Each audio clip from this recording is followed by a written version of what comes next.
Happiness Isn't Brain Surgery with Doc Snipes. This podcast was created to provide you the information and tools Doc Snipes gives her clients so that you too can start living happier. Our website, DocSnipes.com, has even more resources, videos, and handouts, and even interactive sessions with Doc Snipes to help you apply what you learn. Go to DocSnipes.com to learn more. Hi, everybody, and welcome to Happiness Isn't Brain Surgery with Doc Snipes, practical tools to improve your mood and quality of life. Today, we're going to be talking about 10 ways to eat for happiness. Now, when we come around to the New Year's, a lot of times people are starting to talk about New Year's resolutions and losing weight and getting in shape and getting healthier. So one of the things we want to talk about is eating, because it just kills me when I see a lot of people start out the new year with some really rigid or kind of all or nothing fad diet that there's no way they're going to be able to keep to in the long haul, most likely. And then they get 3 weeks into January and they're just like, you know what, screw it. So let's talk about ways to eat in order to support your mood, support your health, and support your well-being. The first thing I want you to see, and it's not important that you know all these terms, but I want you to realize that tryptophan is a protein. And it's actually an amino acid, and it's in all of our protein-based foods. So tryptophan is really easy to get if you're getting any reasonable amount of protein, and protein is in everything. It's really low in vegetables and stuff. It's almost really high. It's almost exclusively protein and fats when we talk about meats and those sorts of things. But if you don't eat meat, that's not a big deal, because you can get protein from other sources like beans and rice and vegetables. So tryptophan is taken in and it's converted using iron, magnesium, calcium, vitamin B6, and folic acid. These are all vitamins that need to be acquired. Well, they can be gotten from a multivitamin, but they're a lot more effective if they're acquired from your diet. And a lot of these are more prevalent in vegetables and grains. So tryptophan, using all those things, is broken down to make 5-HTP. And we've all heard of 5-HTP because you can buy it in the store. And I'm not recommending that you do that. I'm just saying you can. Now, 5-HTP is broken down using vitamin C, vitamin B6 again, zinc, and magnesium to make serotonin. And serotonin is one of those brain chemicals that we know is responsible for helping us feel calm and happy and at peace with the world. When you don't have enough serotonin, though, it's more than just your mood. Serotonin impacts like every body system. It can start causing gut and heart problems. You have 80% of your serotonin is actually in your digestive system. So if your serotonin gets wonky, then you can start to feel depressed, but you can also get constipated. Or if you get really stressed, you can get, stress symptoms in your gastrointestinal system. You can have sleep problems. If you don't get enough serotonin, you can't make melatonin, which is what helps you get to sleep. So not only are you wound up and have difficulty winding down to go to sleep, but you don't have that sleep chemical or enough of it to give you good quality sleep. Another problem, if you don't have enough serotonin, is you'll have cravings for carbohydrates, alcohol, and maybe even certain drugs. So your body's trying to get the building blocks it needs in order to release these chemicals. When we eat carbohydrates, sugars, and starches and things like that, our body releases serotonin and dopamine, which are two of our really feel-good chemicals. So if your body's not making enough serotonin, it's going, I need more. So it starts craving carbohydrates because it wants to tap into those reserves. If you eat the carbohydrates, then your body's going to tap into the reserves and start secreting a little bit more. But what happens when you run out? And fibromyalgia and other pain conditions are also linked to a deficiency in serotonin. So, our pain tolerance, our pain threshold goes down as our serotonin goes down, which is one of the reasons why people, when they're depressed, tend to feel like they hurt all over and things feel more achy. Well, it makes sense because serotonin isn't there to modulate that pain response. So, kind of to sum it up, we need serotonin. It is a big boy in our neurochemical makeup. We need it. If we don't have quality proteins, enough iron, magnesium, calcium, vitamin B6, folic acid, vitamin C, zinc, and I guess those are the ones, then we can't make serotonin. So it's important to have a good diet, not to just be eating coconut oil and coffee or whatever the case may be. So being aware of what you're eating, try to eat a nice, colorful diet. So what do we do to eat for happiness? Unless there's a medical reason, consider not eliminating any food, just moderating it. If you love something, if you prohibit yourself from having it, then guess what's going to happen? You're probably going to crave it more. So for me, like chocolate, I love chocolate and coffee and soda, and I love a lot of things that are not good for me. I try not to keep them in the house. If I have them in the house, then I'm more likely to mindlessly eat them and graze on them and eat them when I could have chosen a healthier option. When I want chocolate, I will go to the grocery store and I'll get a candy bar, or I'll get a pack of M&Ms or whatever will satisfy that craving. I have that little bit, it's gone, I'm done, we're good. And I'm not going to sit there. I don't get a 5-pound bag of M&Ms because I know I'll eat the whole thing. I just know that. So I get a regular size. So moderating means maybe not keeping it where it's as accessible, because even if you say I'm only going to have 5 Oreos, how many times do you go back and get 5 more, and then just 2 more, and then 1 more after that? And then you start feeling bad about yourself. We're eating for happiness. That means we want to have food, so that we really like, that we can kind of use as a reward. I don't like using food as a reward, but some of these things release dopamine, so it is a reward no matter how you look at it. So try to moderate it. Figure out ways you can cut back on it a little bit, but still allow yourself to have it maybe once a week, like pizza. At our house, we can have pizza once a week. My kids love pizza. So that's one of those things that I do. Pizza is not the healthiest thing in the world, but at least it represents like every food group. So we have that once a week. Drink enough water. When you're dehydrated, you tend to feel sluggish, fatigued, confused, tired, all symptoms of depression. So you can confuse dehydration with, I feel like, depression or the blues are coming on. If you're feeling, try drinking some water. If you hate water, and I will tell you, I am not a huge water fan. I will keep a water bottle with me when I'm at the gym or when I'm at work, and so I do drink more water. But if I'm just at home, I'm not going to think about, let me get a glass of ice water. That's just not what I do. I'm spoiled, and I tend to lean more towards, I'll put lemon flavoring in it, or lime flavoring, lemon juice, lime juice, and that gives it a little bit of flavor. If I'm really craving something with bubbles in it, but not artificial sweetener, I'll do club soda with lemon. And that gives me enough of a kick and a pick-me-up where I feel like I'm getting the treat and not being deprived, but I'm also doing something that's healthy for me. So drinking enough water prevents or helps prevent fatigue, dehydration. Just don't drink too much right before bed, because then you're going to be up peeing all night and you're not going to get enough sleep, and you're still going to end up feeling fatigued. So make sure you pay attention to when you're drinking. Get enough protein. And I said this on the last slide.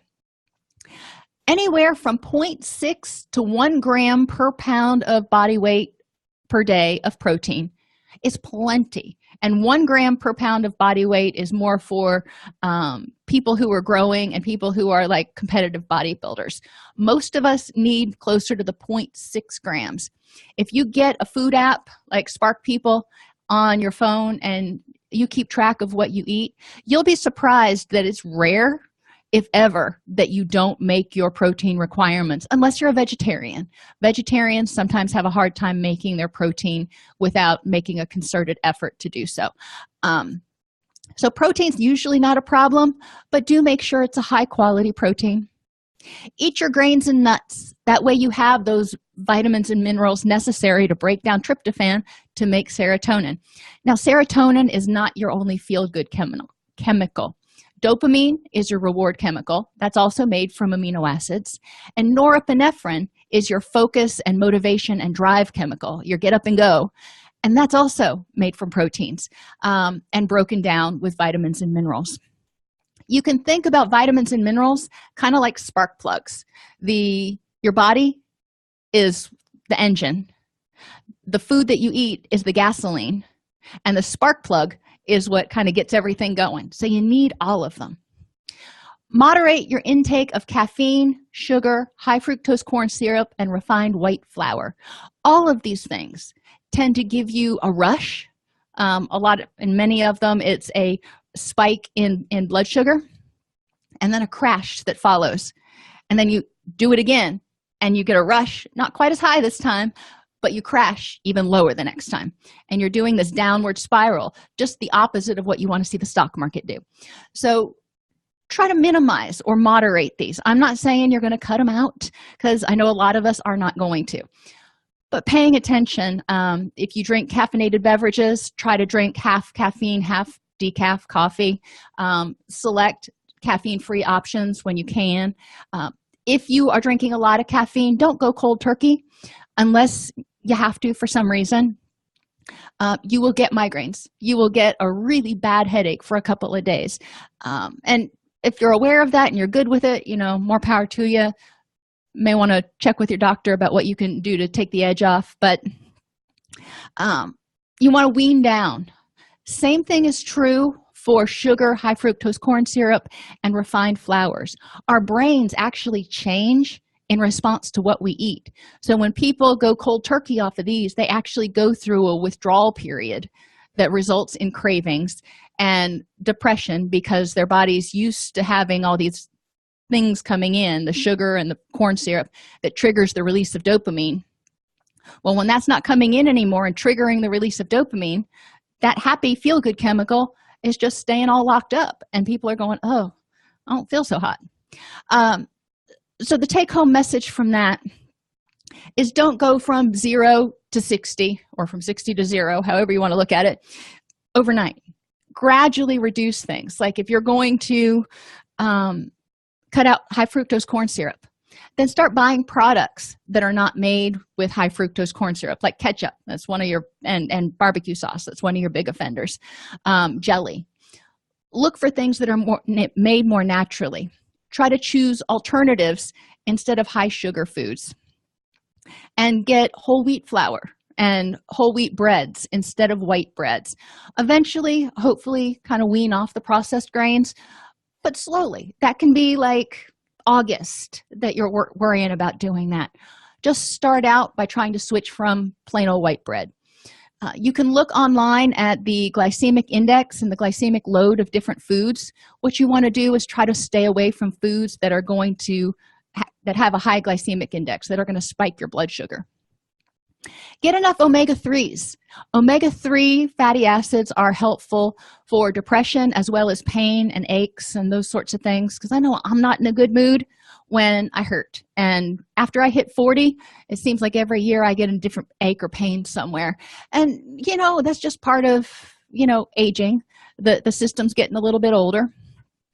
But increasing the amount of omega-3s keeps things moving more fluidly, and reduces pain somewhat, reduces some of the inflammation, and it has been shown to have an effect on your mood in a positive way.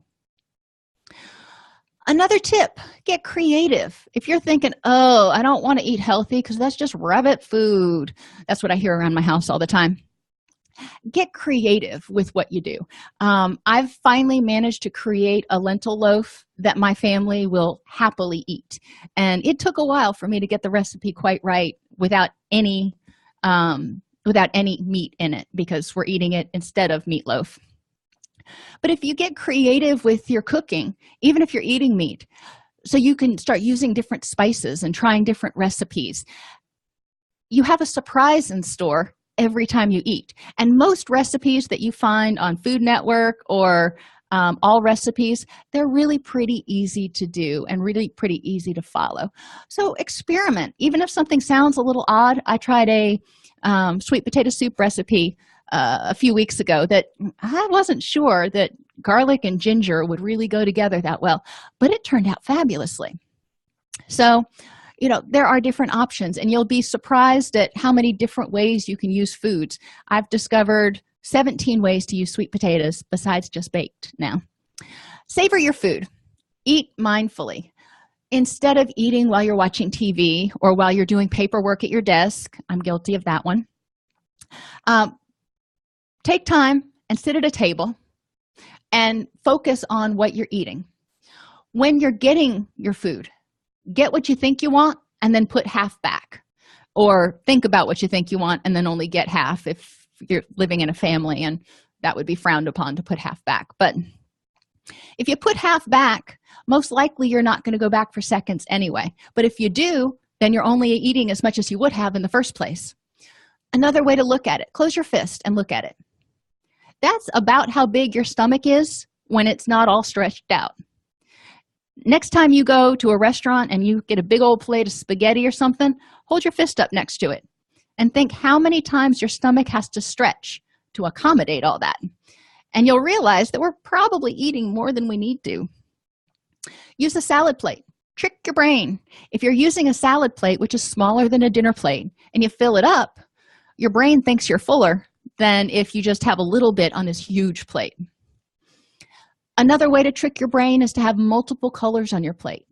For some reason, when the brain sees multiple colors, it feels like it's getting more food. If everything is different shades of white and brown, it's all just kind of bland, it blends together, then your brain's just like, that wasn't very much food. So the different flavors may trick your brain. They're not exactly sure why doing that makes people feel fuller faster, but it does. And turn off the television. There's nothing wrong with having a great conversation over dinner, but also try to focus on what you're eating. And television tends to engage our minds, so we're not focusing on what we're eating or the people sitting at the table with us. So try to turn that off. Remember that when you eat, it generally takes about 20 minutes from the time you get full for the signal to go to your brain that you're full. So if you're scarfing it down, and again, I'm guilty of this, having 2 children, it was you need to feed the child and then you eat and you hope you can eat your meal before the child starts screaming again. And most parents have been there. And even before that, I ate faster than I probably should have. But if you eat that fast, then you can eat 2, 3, 6 times as much as you really needed to eat before that signal gets from your stomach to your brain. You can eat in 20 minutes, you can put away a lot of food. So slow down. Cut food up into manageable bites, and try, an experiment. Try to see how small of a bite you can take and still get all the flavor of it and joy and enjoyment out of eating it. Obviously, you're not going to take a little micro bite, but you can probably take much smaller bites than you are right now. Consider drinking green tea. There are chemicals in green tea that are supposed to help with anxiety and depression. If you tend to be a little anxious anyway, you might want to go with decaf green tea. But green tea also has the added benefits of having polyphenols in them, which are really helpful for getting rid of some of those free radicals and anti-aging and all that kind of stuff. So green tea is a good thing. I like the peach-flavored green tea, instant green tea, because I don't really like straight green tea. But that's a preference, and my daughter drinks straight green tea all the time. And don't eat until you're stuffed. Even if you're eating slowly, even if you've been at the table for 40 minutes and you're just still plodding along, if you're still putting in food in your mouth and you're full, but you just don't want to leave anything on your plate, you're probably going to feel bad afterwards, either physically bad or mentally bad because you ate too many calories, or both. Eating till you're stuffed is just rarely a good idea. There's probably a time when it's a good idea. But even we just finished the holiday season and Thanksgiving and Christmas dinners. A lot of times people eat till they're over full and they're just like, oh, I shouldn't have eaten so much. Food should be something that is awesome that you look forward to because it's nourishing your body, not something you're like, okay, I'm going to overindulge and then for the next week I'm only going to drink chicken broth. No, it doesn't work that way. Let's moderate. Let's spread out that dinner. Let's have seconds later in the evening, and then let's have leftovers for the next 3 days so you can enjoy it for 3 days instead of 3 hours. Okay, those are my tips for helping you try to eat for happiness instead of just to eat. If you like this podcast, please subscribe on your favorite podcast app, join our Facebook group at docsnipes.com/Facebook, or join our community and access additional resources, including live counseling or coaching, with me, Doc Snipes, every Thursday at docsnipes.com.